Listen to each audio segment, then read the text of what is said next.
My family called me a failure for fixing cars, until the thing in my neighbor's garage made me a millionaire. Growing up, I always knew where I stood in the family pecking order.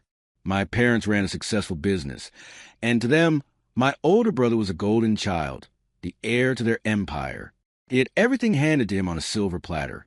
Private tutors, the best summer camps, and when the time came, a brand new car in the driveway with a big red bow on top. Me? I got a pat on the back and a reminder that hard work builds character. I wasn't bitter at first. As a kid, I didn't really understand what was happening. I just knew that my brother got the biggest piece of cake, the latest video game console, and my parents' undivided attention. Meanwhile, I spent my afternoons in the garage, tinkering with old engines and dreaming about cars I'd never be able to afford. My dad would walk by and shake his head, muttering about how mechanics didn't need a college degree. That became their favorite line every time I talked about my passion. I'd point out a cool car on the street, and they'd just sigh and remind me that being a mechanic wouldn't put food on the table. It didn't matter how much I loved it, how I could spend hours taking apart an engine and putting it back together. To them, cars were just a dirty, greasy distraction. Meanwhile, my brother was off preparing for his bright, promising future, one that my parents were more than happy to finance. By the time he graduated high school, my parents had everything mapped out for him. They paid for his tuition, gave him a down payment for his first apartment, and even set him up with a cushy job at the family business. He was living the dream while I was left to figure things out on my own. I wasn't stupid. I knew they wouldn't pay for my college, so I started saving up early. While my friends were out partying, I was working nights at a gas station, changing oil, rotating tires, and scrubbing suspicious stains off bathroom floors for minimum wage. Nothing quite says character building, like fishing somebody's lost phone out of a clogged toilet at 2 a.m. But hey, at least I had job security. Meanwhile, my brother, he was off at college, throwing theme parties at his apartment that my parents paid for. I remember stopping by once to drop off something Mom had sent. The place looked like a hurricane had torn through it. Red cups everywhere. Somebody passed out on the couch with "Help Emmy" written in Sharpie on their forehead. And there was my brother, sitting there like a king on his overpriced leather couch, telling me about how stressful midterms were while sipping a $7 coffee from some fancy local cafe. My parents barely noticed, or maybe they just didn't care. To them, I was wasting my time, working myself to bone for a degree I didn't need. Meanwhile, my brother was coasting through life, never having to worry about student loans or rent checks. I watched as he got handed every opportunity, while I struggled just to keep my head above water. I tried to laugh it off, to play along when my dad cracked jokes about how I'd end up fixing cars behind some gas station. The irony was, I already was, except I was the one keeping the station running. I could rebuild an alternator blindfolded, but sure, let's pretend I was just some kid playing with tools. And yet I kept going. I had no other choice. I wasn't going to sit around and wait for their approval. If they didn't believe in me, fine. I'd prove them wrong. I'd make something of myself without their help. I just didn't realize how much harder that was going to be. The day I finally moved out of my parents' house felt like shedding 100-pound weight off my shoulders. No more backhanded comments about my career choices. No more watching my brother get everything handed to him while I scraped by. Just me, my car, and whatever future I could carve out for myself. The place I found wasn't much, but it was mine. A little rental house just outside the city, tucked at the end of a cracked, uneven road. The paint was peeling. The porch creaked like it was begging for mercy. But inside, it had charm. Old wood floors, a fireplace that may or may not have been safe to use, and a kitchen with just enough counter space to pretend I knew how to cook. I spent the first few days settling in, which mostly meant figuring out where the nearest grocery store was and debating whether I actually needed furniture or if a pile of blankets on a floor counted as a bed. The fridge had a faint, mysterious smell, and the bathroom sink took a full minute to drain. But it was home. The first night, I sat on the floor eating fast food straight from the bag, surrounded by half-unpacked boxes. No parent hovering. No brother bragging about his latest success. Just silence, except for the occasional sound of a raccoon making questionable life choices near the trash cans outside. It was perfect. The next morning, I started my new job at a local auto repair shop. Nothing fancy, just a small garage with an old-school neon sign that flickered like it couldn't decide if it wanted to stay on or off. My boss was a guy named Ron, a no-nonsense type who had been fixing cars since dinosaurs roamed the earth. He took one look at me and muttered something about finally getting someone young enough to lift a transmission without throwing out their back. The job itself was exactly what I wanted. Honest work, good people, and the satisfaction of getting my hands dirty fixing something real. I wasn't sitting in some cubicle pretending to be busy. I was making cars run, and that felt good. Plus, there was a diner down the street that served the kind of greasy breakfast that made you question your life choices, but kept you coming back for more. Then there was my neighbor.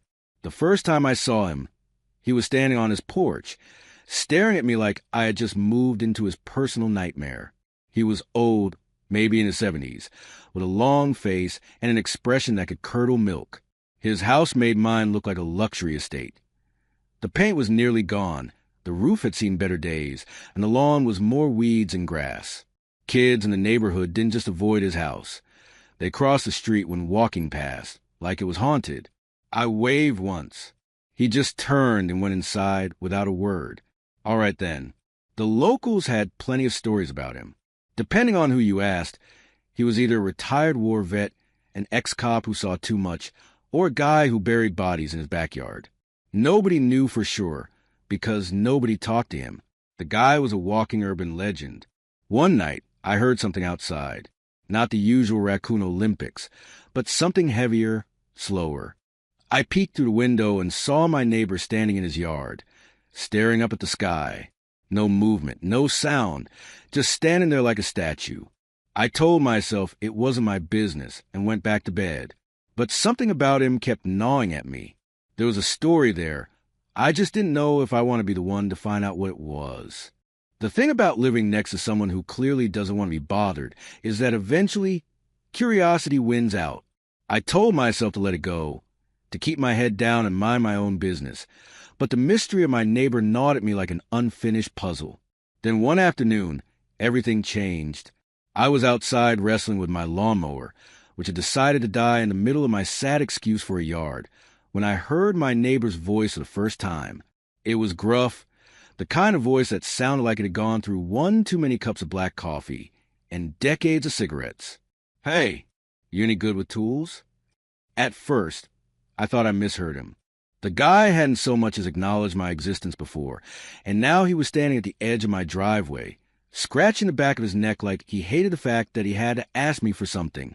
Turned out, something in his garage needed fixing. Now, most people's garages are cluttered with old Christmas decorations and tools they bought once and never use again. But the moment I stepped into his, I felt like I had walked into a time capsule. There, covered in years of dust and neglect, sat a 1955 Mercedes-Benz 300 SL Gullwing. I froze. I had seen pictures of this car before, drooled over in magazines, but never in my wildest dreams did I expect to be standing in front of one in real life. The silver body, the iconic upward opening doors, the sleek design. It was the kind of car that belonged in a museum or parked in some millionaire's showroom, not buried under a layer of dust in a rundown garage. I turned to my neighbor, who was watching me closely, like he was waiting for my reaction. He didn't need to wait long. I had about 1,000 questions, but he waved them off and gestured toward the car. The years hadn't been kind to it. Flat tires, rust creeping along the edges, and an engine that probably hadn't roared to life since before I was born. But even in that state, it was still a thing of beauty. He finally started talking, really talking. The car had been his pride and joy, something he worked on with his father before life got in the way.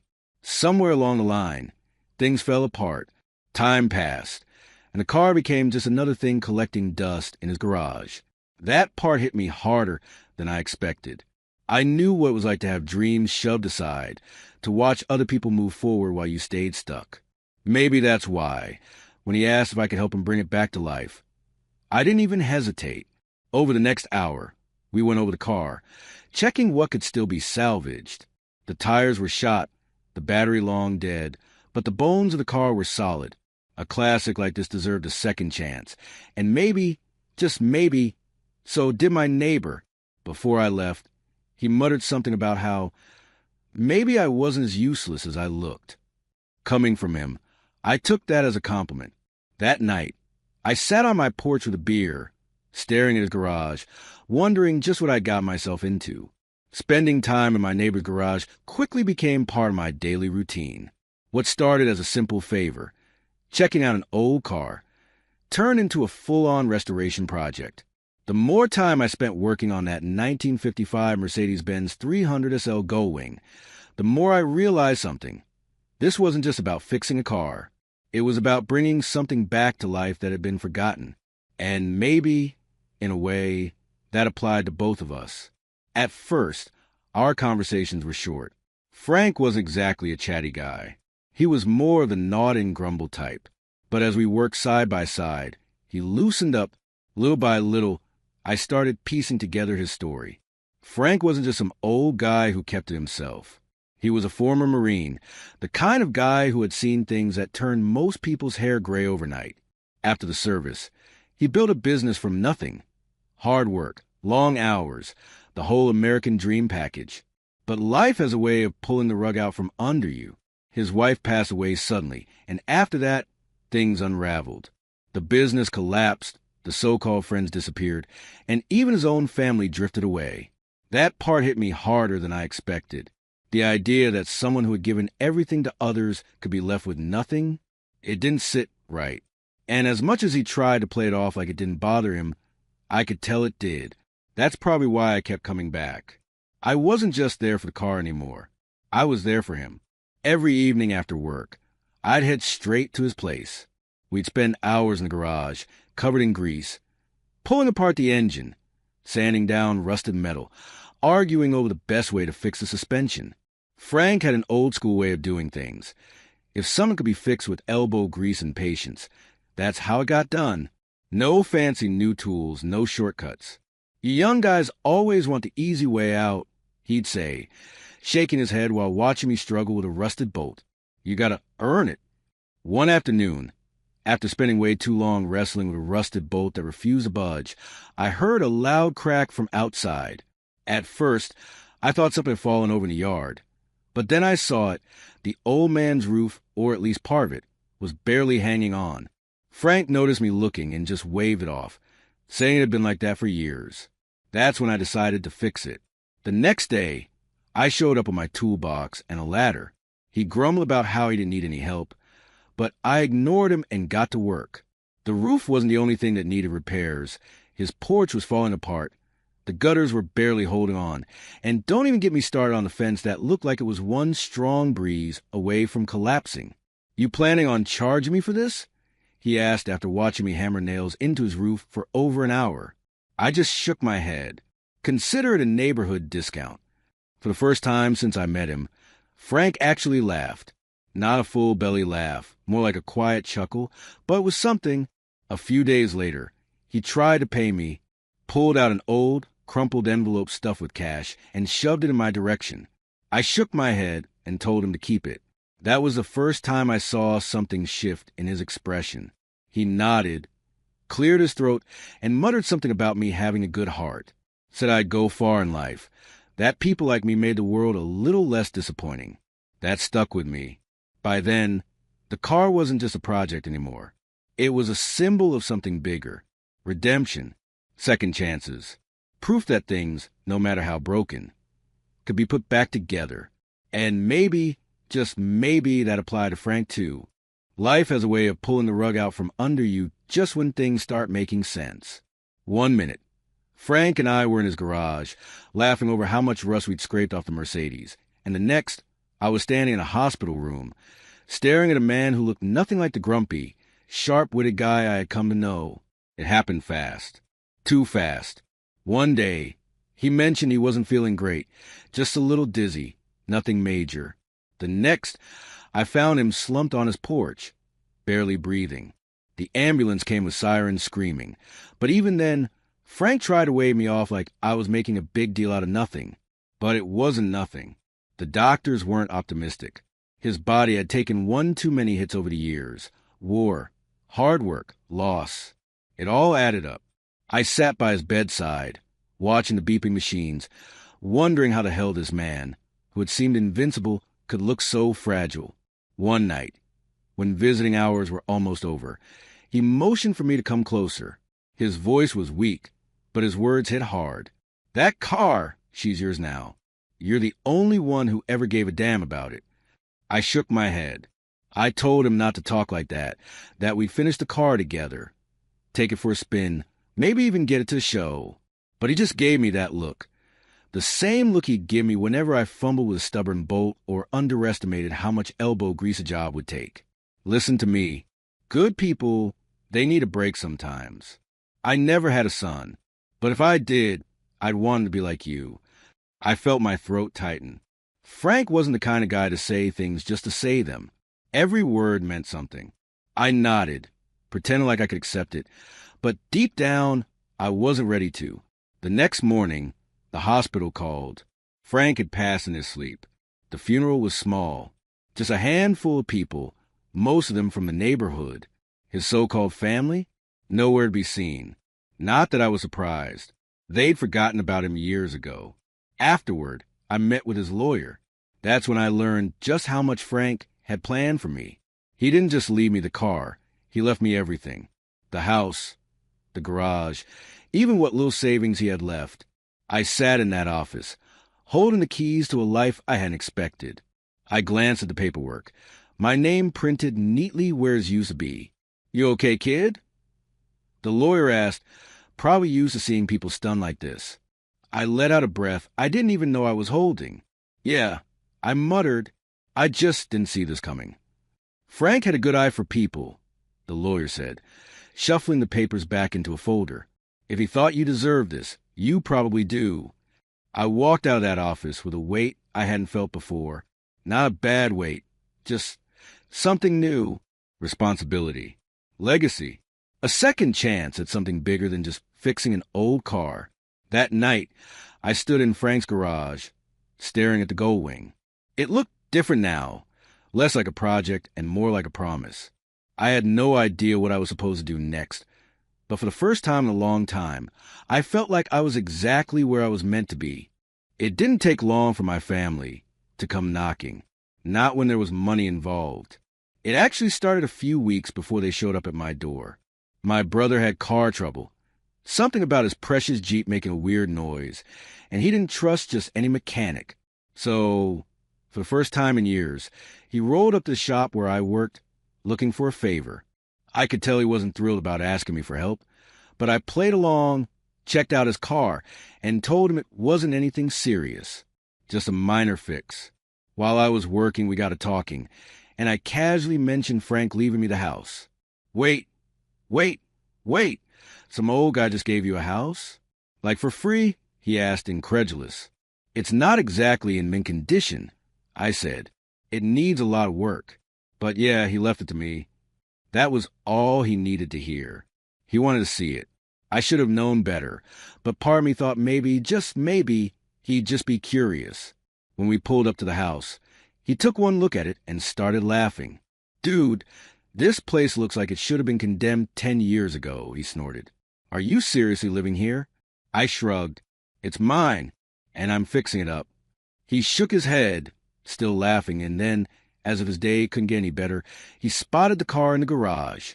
At first, he barely looked at it.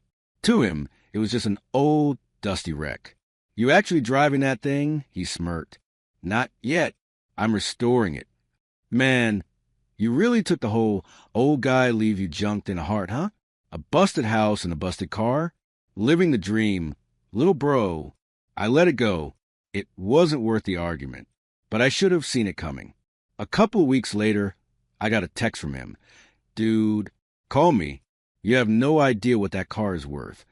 I already knew, and I already knew what was coming next. The next day, my parents showed up at my doorstep. My dad had that look he always got when he was trying to act like he was doing me a favor, but really just wanted something. My mom, as usual, was playing peacemaker, acting like this was just a friendly family visit. My brother? He barely waited until I opened the door before blurting it out. "You do realize that car is worth millions, right?" I leaned against the doorframe. Yeah, I do.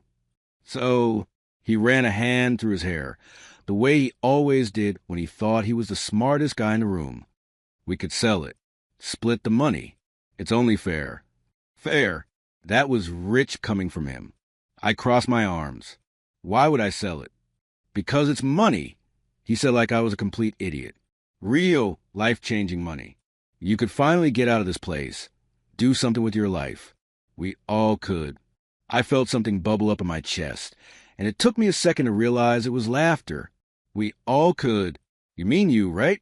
Because I don't remember any of you caring about me before that car was worth something. Dad cleared his throat. That's not fair. We've always supported you. That did it. I let out a short, humorless laugh. Supported me? You mean like when I had to pay my own way through college while you covered everything for him? Or when I was working nights while he got a brand new Jeep for his graduation? That kind of support. Mom sighed, using that tone she always did when she was about to guilt trip me. Sweetheart, we just think you should be smart about this. Think of what you could do with that money. I shook my head. Frank didn't leave me that car so I could sell it to the highest bidder. He left it because he knew I'd appreciate it, because he knew I'd take care of it. My brother scoffed. So what? You're just going to let it sit in a garage and rot? It's just a car. I felt my hands clench into fists, but I forced myself to stay calm.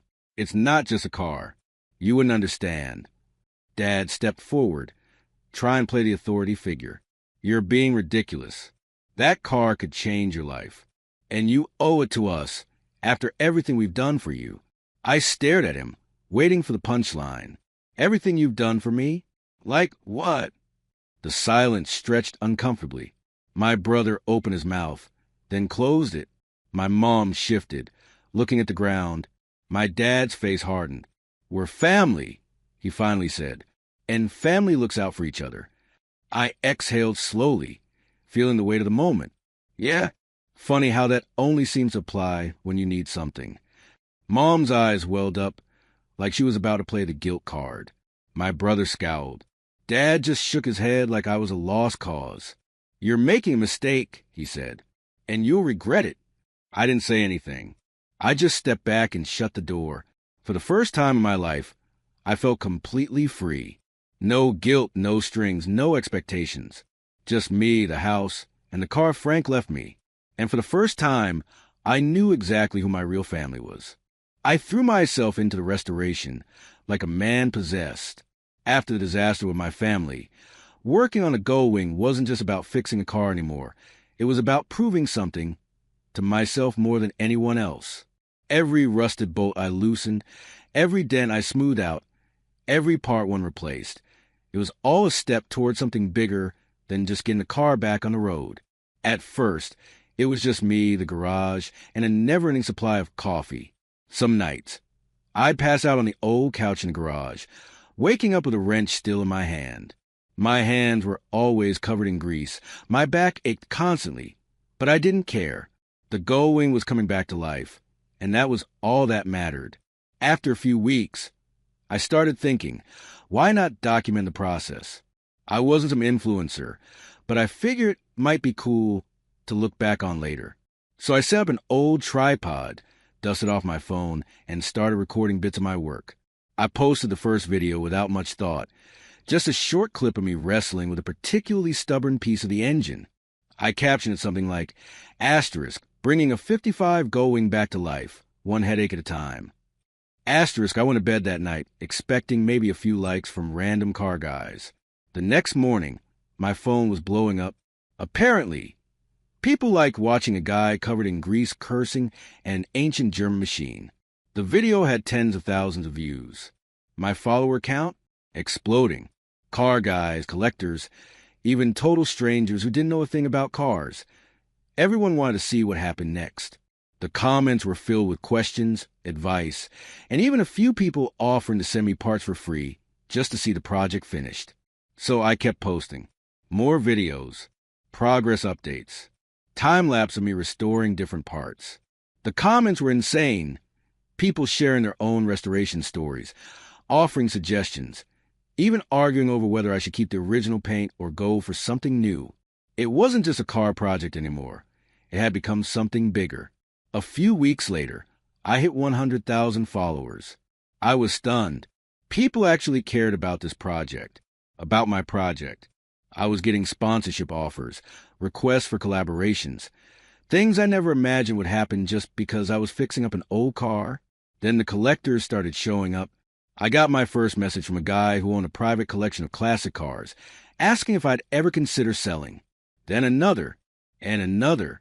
These weren't just casual fans. These were guys with deep pockets, people who saw the Gull Wing as a golden ticket. Then came the big one, a well-known collector, one of those guys with more money than he knows what to do with, offered me an obscene amount of cash, and not just for the finished car. He wanted it as it was, unfinished, a piece of history in progress, as he called it. For a split second, I considered it. The money could change everything. I could buy a better house, start my own shop, never have to answer to anyone again. No more late nights in the garage, no more busted knuckles, no more stress about whether or not I could afford the next part one needed. But then I looked at the car, at the work I'd put in, at the community that had built up around it. Selling it now? That would mean giving up everything Frank left me, everything I had built. So I turned him down. My mom would have called me crazy. My brother definitely would have. But I didn't care. This wasn't just about the money anymore. If this car could bring people together, if it could make people care, then I wasn't going to waste that opportunity. I had a better idea. I went back into the garage, wiped the sweat off my forehead, and hit record on my phone. This was just the beginning. The Gull Wing wasn't just a car anymore. It was a movement. The restoration process had taken on a life of its own, pulling in thousands of followers, collectors, and car enthusiasts from every corner of the internet. And as much as I loved every minute of working on that car, something became painfully clear. I wasn't just fixing up an old classic. I was sitting on the opportunity of a lifetime. For the first time, I started thinking bigger. The interest in my work was undeniable. People weren't just watching. They were reaching out, asking if I could restore their cars, if I could help them track down rare parts, if I was taking on commissions. At first, I brushed it off. I was just a guy with a garage and a camera, not some high-end restoration shop. But the requests kept coming. Then came the offers. Real money. People were willing to pay for what I was doing. I sat in my garage one night, staring at the Gull Wing, grease-stained hands gripping a coffee cup that had long gone cold. This was my shot. I had to take it. The next morning, I walked into my bank and applied for a business loan. I half expected them to laugh me out of the place, but the numbers spoke for themselves. My social media presence was strong. I had a dedicated following, and the demand was through the roof. It took a few meetings, a mountain of paperwork, and a ridiculous amount of waiting, but eventually I walked out of there with enough funding to get things rolling. I found an old industrial space on the outskirts of town. Nothing fancy, but it had the bones of what I needed. High ceilings, enough room for a few cars at a time, and a tiny office that looked like it hadn't been updated since the 90s. It wasn't much, but it was mine. At first, it was just me, one guy, a toolbox, and an impossible workload. The first few clients were people who had followed my journey with the Gull Wing. They trusted me, and that meant everything. Word spread fast. Within a month, I had more work than I could handle alone. I started bringing in extra hands. Guys I'd worked with at the shop before, a couple of younger mechanics who were eager to learn. Before I knew it, I had a real team, a real business. One afternoon, as I was finishing up a job, a man in a tailored suit walked into the shop, looking entirely out of place among the grease and engine parts. He was a serious collector, one of those guys with climate-controlled garage and a collection worth more than most houses. He wasn't here for small talk. I wiped my hands on a rag and gave him a nod. "What can I do for you?" "I've been following your work," he said, scanning the shop. "I want you to restore a car for me." A real challenge. He handed me a folder. Inside were photos of a completely wrecked 1967 Shelby GT500. Rusted frame, torn interior, missing half its parts. It was a disaster, and I couldn't have been more excited. "How long do you need?" he asked. I grinned. "Give me 6 months." As he walked out, I looked around my shop, and realized something. This wasn't just about the Gull Wing anymore. This was the beginning of something much, much bigger. Later that night, I sat on the hood of the Gull Wing, scrolling through my messages. More requests, more opportunities. People wanted to see what I'd do next. For the first time in my life, I wasn't just some guy fixing up old cars. I was running a business, and I was just getting started. Once the shop was running smoothly, I realized something. I didn't just want to restore cars. I wanted to find them. The rare ones. The forgotten ones. The ones sitting under tarps in barns, collecting dust in overgrown backyards, or wasting away in junkyards where nobody realized what they had. So I hit the road. My first big find was a 1969 Dodge Charger, half buried in a farmer's field outside of Tulsa. It took 3 days, 2 tow trucks, and a whole lot of negotiating over homemade pie and black coffee, but I drove away with the deal of a lifetime. The old guy who owned it said it had been sitting there since the late 80s, after his son blew the engine. He thought it was worthless. I knew better. I started making road trips part of my routine. I'd spend hours scrolling through classified ads, diving deep into obscure car forums, even knocking on doors when I spotted something interesting in the driveway. It was the ultimate treasure hunt, and the best part? The stories. Every car had one. A Vietnam vet who parked a '64 Mustang after deployment and never drove again. A widow who kept her late husband's Chevy Bel Air in the garage for decades because she couldn't bear to let it go. The guy who inherited a Plymouth Barracuda but had no idea what it was worth. It wasn't just about the money. It was about bringing history back to life. Sure, the cash was great, but nothing beat the feeling of firing up an engine that hadn't roared in decades. Every time I got behind the wheel of a car that was once left for dead, it felt like I was giving it a second shot at glory. The more I found, the more I restored, and before long, the money started rolling in. Serious money. I wasn't just scraping by anymore. I was flipping cars for hundreds of thousands of dollars. What started as a one-man operation in an old garage had turned into something much bigger. My shop was now a full-fledged business, and I had a waiting list of clients who wanted their dream cars brought back to life.